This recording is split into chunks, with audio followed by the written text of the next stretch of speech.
now the point, I think a few months ago in Delhi, one Buddhist conference, mainly monk from Burma, Thailand, Sri Lanka, and we Tibetan also. So after they sort of talk, then in my turn, then I told them, I don't like formality, just informal way. So then I want to ask one question: religion still relevant to today's world or not? If not, then no need bother, go.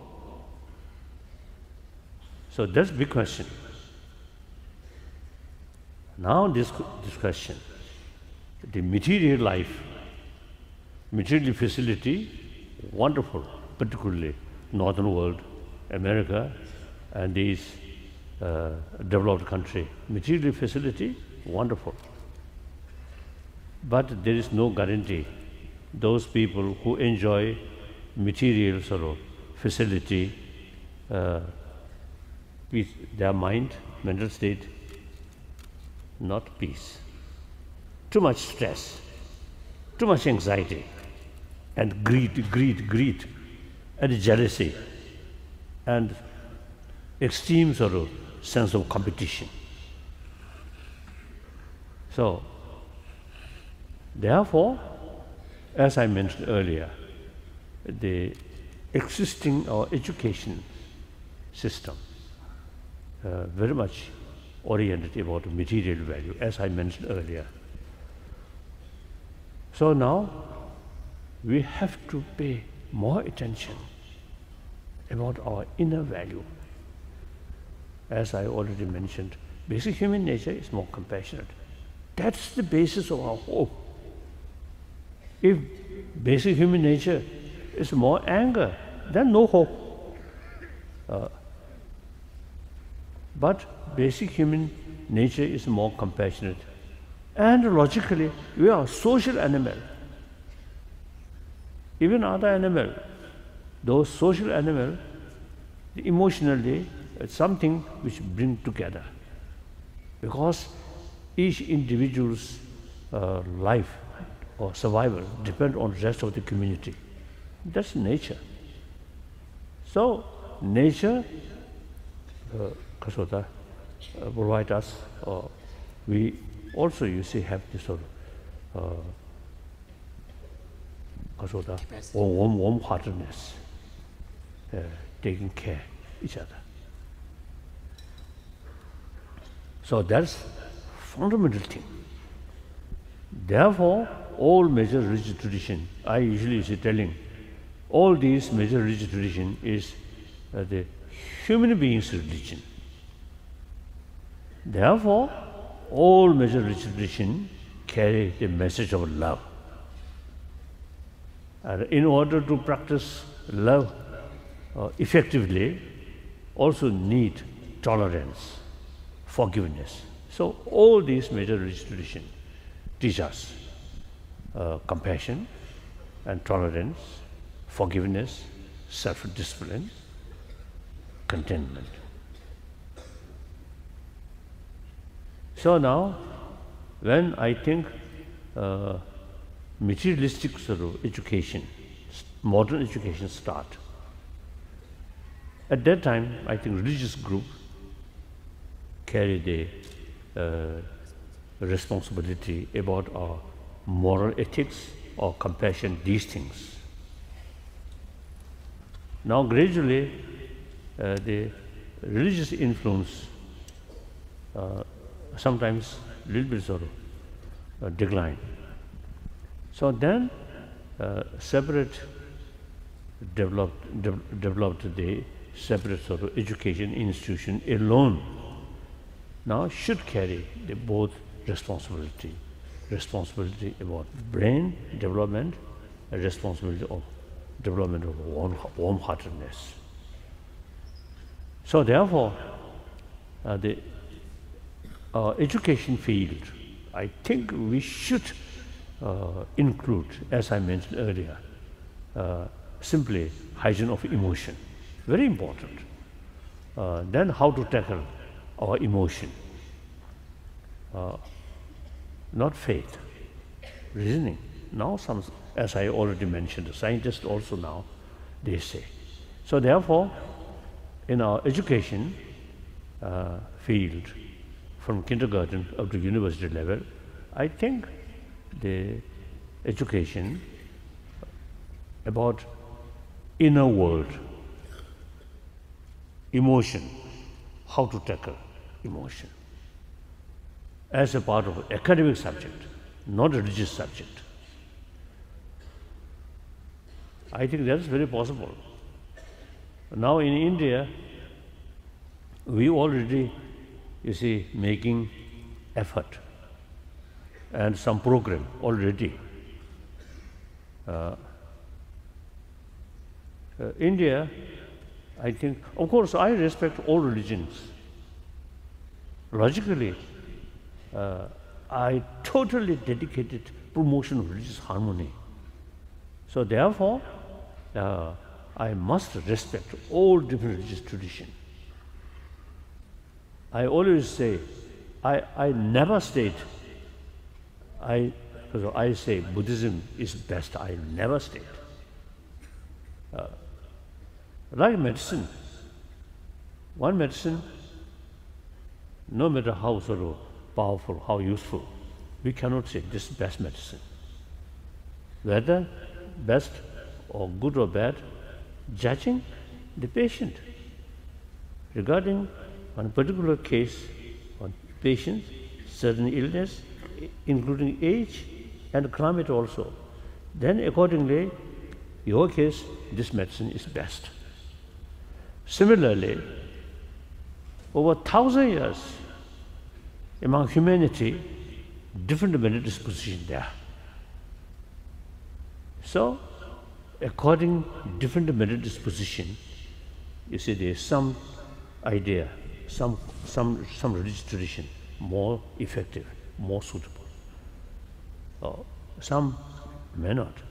Therefore, I think on this planet, firstly, India, I think among the Egyptian civilization, Chinese civilization, the Central Valley, Indus Valley civilization. Eventually, the Indus Valley civilization, I think, highly developed. So as I mentioned earlier, in India, over 3,000 years, the interest about our inner world developed. So the practice of shamatha, practice of vipassana, already developed. So Buddha himself, product of these traditions. So India, I think among these ancient civilizations, I think India, I think the most advanced sort of civilization about the inner world. So it is quite easy to tell Indian, you see, we need education about our inner world. Then in India's case, these knowledge is your own tradition. The modern India just neglected these things. The only question of revival. So in India, now we already have some sort of program, and many, one time, about 150 vice chancellor meeting. I was there. I told them, the modern education not adequate to bring happy individual, peaceful individual. I mentioned. So they pay much attention. They also, you see, now carry some sort of preparation, how to revival of these ancient Indian knowledge. Now West, your sort of tradition, Judeo-Christian background. So, not important to investigate Where is I? Where is self? Just faith, God, God, God. It is sufficient. Or Allah, Allah, Allah. Where is the tradition which have the investigation? Where is self? So sometimes through investigation, sometimes to find wrong perception. From Buddhist viewpoint, the rest of Indian sort of tradition accept Atma is independent, absolute self, not depend on our physical. So that self, you see, no beginning. That self, no beginning. So on that basis, the concept of rebirth automatically come. And with that, the concept of law of causality, karma, action. Future depends on present, your action. Positive action, helping someone, any action, verbal action, physical action, which brings some pleasant happiness, joyful, other, including animal. That action is good karma. Any action creates unhappiness, fear, that action is negative karma. So, these concepts, I think, good. So, about the soul, the Buddhists say, oh, there is no independent soul, or Atma, there is no Atma. This is a very complicated thing. So, in any way, the India, since you see that concept, no creator, so rather self-creation, then all the responsibility relying on one's own shoulder. So training of mind become very important. Whereas Judeo-Christian tradition, mainly faith towards God, like that. So I think, therefore, I think, the superficial level, I think Eastern religion, Western religion, there are some differences. But basically, all carry same message, as I mentioned earlier, love. I think the Judeo-Christian tradition and also Islam, the concept of creator, oh, very, very powerful, wonderful. The creator, what kind of creator? Infinite love. We all created by that kind of God. So, we all brothers, sisters, or children of one God. That God, infinite love. So, among human beings, killing each other, how can all are children of God, then killing each other? Impossible. We are some children of such Father, infinite love. So we should be more compassionate person. And among human beings, we should develop a sense of brotherhood, sisterhood. Wonderful. So the Indian tradition, I think 7 billion human beings, you see, previously some different galaxies. So I think here we do. I may be different galaxies, he may be another galaxies. So we both stranger on this planet. So compare that, I think the creation of God, right? Wonderful. But then meantime, God, one time, my Indian friend, very, very devoted Indian. So he very seriously asked me, all human beings are creation of God. And then among his sort of creatures, some are very mischievous, some very bad people there. Why God creates that? And for me, difficult to answer. Then I told him, oh, firstly, God create hell. So there must be someone who go to hell. Otherwise, no meaning, creation of hell. So like that. So therefore, you see, if you go more sort of detail, then you see some difficulties there. So then, self-creation is very simple answer, like that. Then I think, I think I also briefly mentioned the Jainism, Buddhism, like twin brothers. No creator, except they believe Atma. Buddhists do not believe Atma. So, explanation about Anatma, non-soul theory, no independent self. There are a lot of sort of explanation. Within Buddhism, the major different school of thought, Vivasek, Sautrantic, Chittamantra, and then Madhyamika. So, different sort of, the school of thought, because of the Anatma, different interpretation about Anatma, like that. So these are quite complicated. So all these different religious traditions, very helpful to us. To some people, Christianity, Judaism, Islam, much more helpful. Then to some people, the Jainism and Buddhism and different sort of tradition more suitable. So it is up to individual.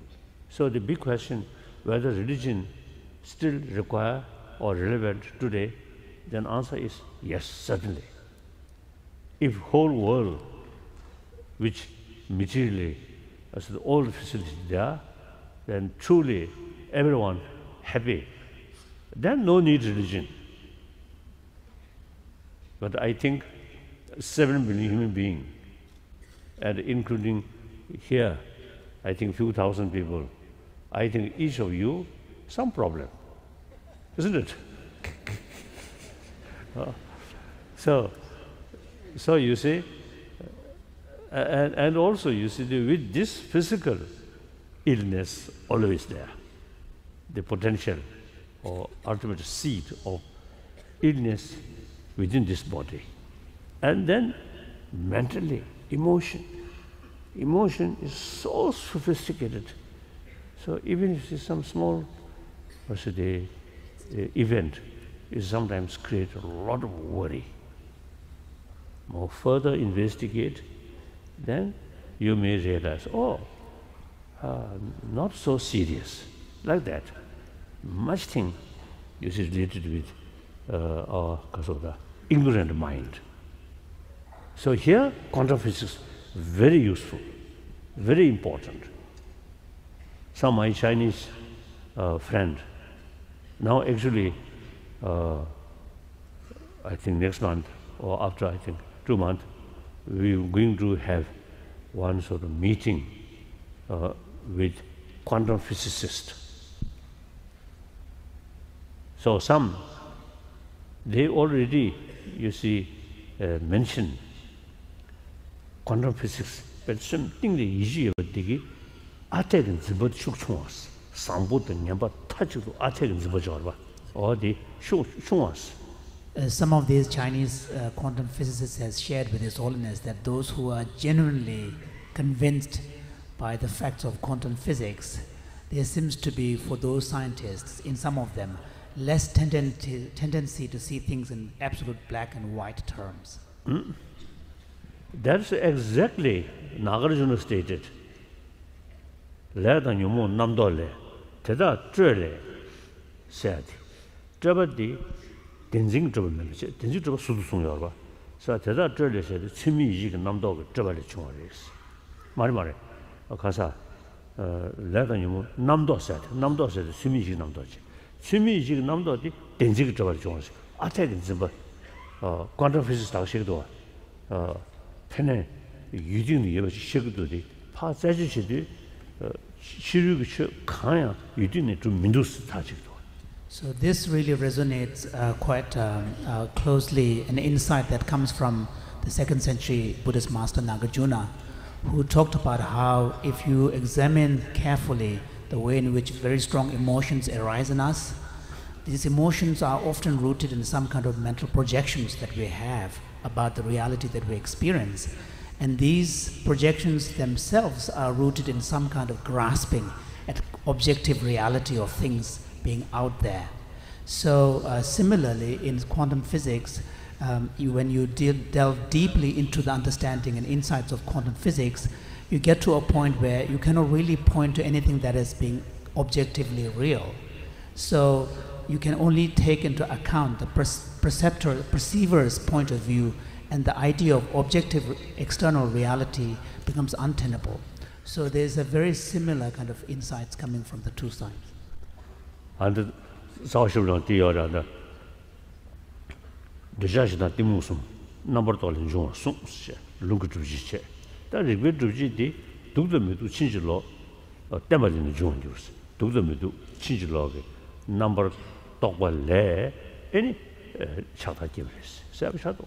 So, in fact, delving deeper into this Buddhist understanding of human emotions and psychology, in one of Nagarjuna's texts, he also says that... The same text. In the same text, he says, citing the Buddha, Nagarjuna says that the Buddha has taught that, humans experience emotion primarily in 3 different modalities, one of attraction leading to attachment, one of repulsion leading to aversions and so on, and then one of more of an indifference. And these 3 types of emotions arises from our natural tendency towards likes and dislikes. So, I respect all religion. I never propagate in the West Buddha Dharma. I think 2 years ago, Strasbourg, some local Buddhist center, they asked me some teaching. Then I give some teaching, explanation. In the hall, I think about 8,000 people. Then I felt, oh, this is not a Buddhist country. This is Judeo-Christian background. So I feel little uncomfortable. So you see, your tradition, Judeo-Christian background, it is better to keep your own tradition.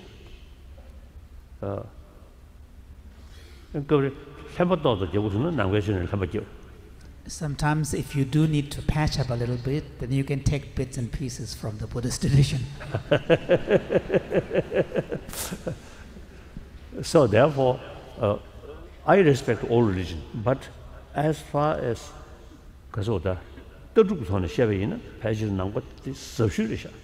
so from the point of view of, purely from the point of view of philosophy and the philosophical insights, then Buddhist tradition seems to be quite profound. Particularly Nalanda tradition, Sanskrit tradition, not Pali tradition. Pali tradition, wonderful, but not much reasoning based on Buddha's quotation. The Sanskrit tradition, even Buddha's own word, investigate. So it is quite remarkable. So in Kajasta. So therefore, now today's world, a lot of problem, mainly mental problem, mentally unhappy, too much stress. Then even small things, really, you see, they create a lot of sort of also emotions. So therefore, today's world, now I think these emotion, fear, and then anxiety, these brings anger. Anger creates a lot of problem. So the medicine of anger is loving kindness. Loving kindness, part of human nature. So through education, through use human intelligence, usefulness about these positive emotion and harmfulness about these negative emotion through education, then from childhood, eventually, you see, can be person who, you see, through reasoning, more closer towards compassion, towards warm-heartedness, and a little bit of distance from anger. That, I think, through education, we have this marvelous brain. If there is God, I think one greatest God's sort of gift to a human being is this brain. So warm-heartedness, seed of warm-heartedness there. Now the other animal also you see have same. Other social animal, same.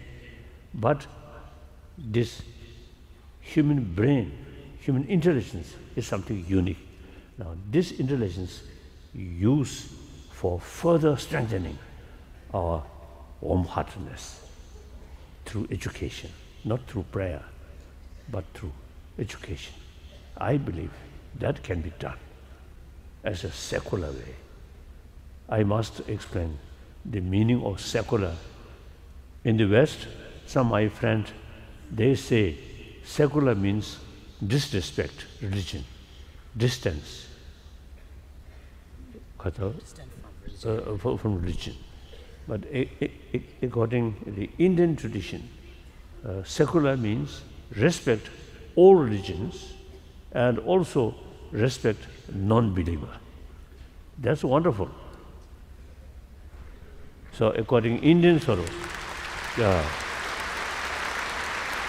the concept of secular, I think very fit today's 7 billion human beings. Out of 7 billion, 1 billion non-believer. And 6 billion believers also, among them quite mischievous believer also there. It is really unthinkable. Religion itself dividing people, killing. Really very sad. So, when religion turns into another cause for division and killing, then this becomes what in the Tibetan tradition we say medicine has become a poison. So, and look, now here, in Afghanistan, in Syria, in some of these Muslim area, Shia, Sunni killing each other. Impossible. Both follower of Allah and a follower of Quran and 5 times each day prayer. But then why? Killing each other. Unthinkable. So I suggest some Indian Muslim. In India, we never heard problem between Shia and Sunni. So Indian Muslim now should be more active to promote closer relation with Shia and Sunni. And then in India, I think one wonderful thing of India is religious harmony. Over 3,000 years, the Sankhya philosophy, and with Sankhya philosophy, then different branches of Sankhya philosophy, Sankhya tradition, then Jain tradition, then Buddhist tradition, at the modern time, Sikhism. These traditions are India's homegrown religions. Then from outside, Zoroastrian come from ancient Parsi. So in Bombay, the Parsi people who follow Zoroastrian, very small population, less than 100,000, but no fear. They carry their own way of worship, no fear. Among the millions of Christians, millions of Hindus, millions of Muslims, they really live peaceful. So that's India. All major religious traditions live together, respect each other. So that gives me conviction, religious harmony can be developed, can be promoted. So I fully committed promotion of religious harmony. So therefore, India, I think, one example. All major religious traditions live together. So it is quite sad. It's religion itself now causing more problem. Really, very sad, very sad.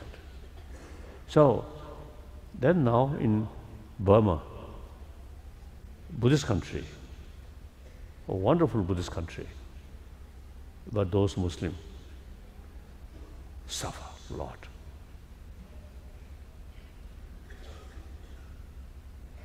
So one time, of course, I know Aung San Suu Kyi since many years. So a few occasions I met. I told her, you should do something. Then she explained the situation, difficult situation there. Nowadays, more and more people very critical view about Aung San Suu Kyi. So this is very sad. Now one Buddhist country also now obviously create fighting due to different faith. So that's, I think, additional problem. We have plenty of other problem. Then religion itself, you see, becoming source of problem. Very unfortunate. If that truly, you see, become it spread, then I think my big question, religion, no relevant in today's world, better without religion.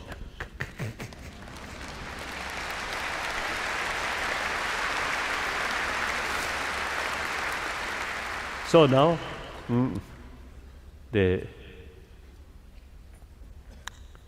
also much problem which we are facing is actually due to differences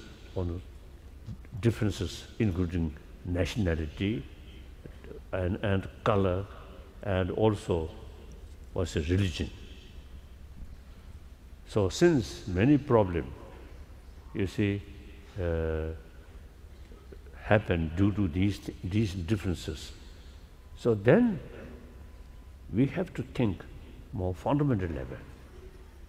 Then fundamental level, we all same human being. 7 billion human beings are human brothers, sisters. On that level, no differences. Emotionally, mentally, physically, we are same. And most important, every 7 billion human beings want a happy life, do not want suffering. And everyone have the right to be happy person, happy family. So then, understand that, recognize that, how to deliberately create problem to other. No. If someone creates problem for you, you do not feel happy. So, so just as the golden rule says, taking your own experience as an example, you should refrain from harming others.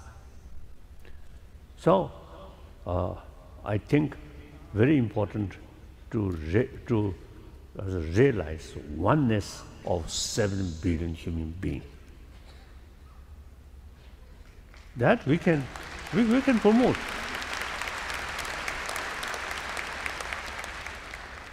we can educate people. I think in education field, we should pay more attention about these deeper value. Then, within my lifetime, will not see as a good result. But after 20 years, 30 years, I think different world can be seen. So therefore, some also the reasonable, some good work start always not too late. We must start now, mainly in education field. Then there is a real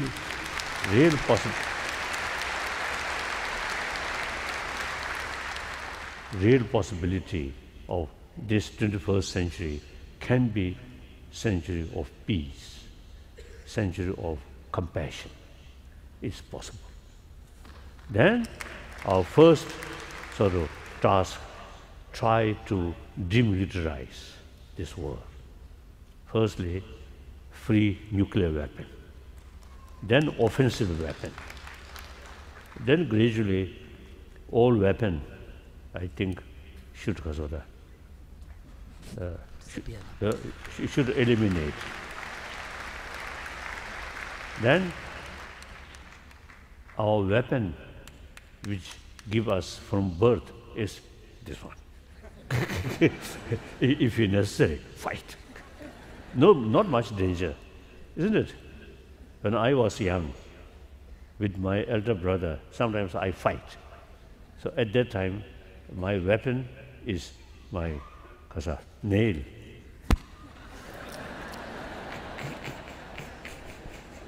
Like that.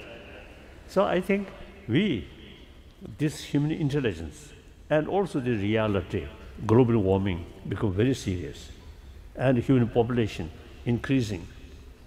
When I was in sort of 60s and 70s, usually we say 6 billion human beings. Now, 7 billion. Some experts say within end of this century, human population will reach 10 billion.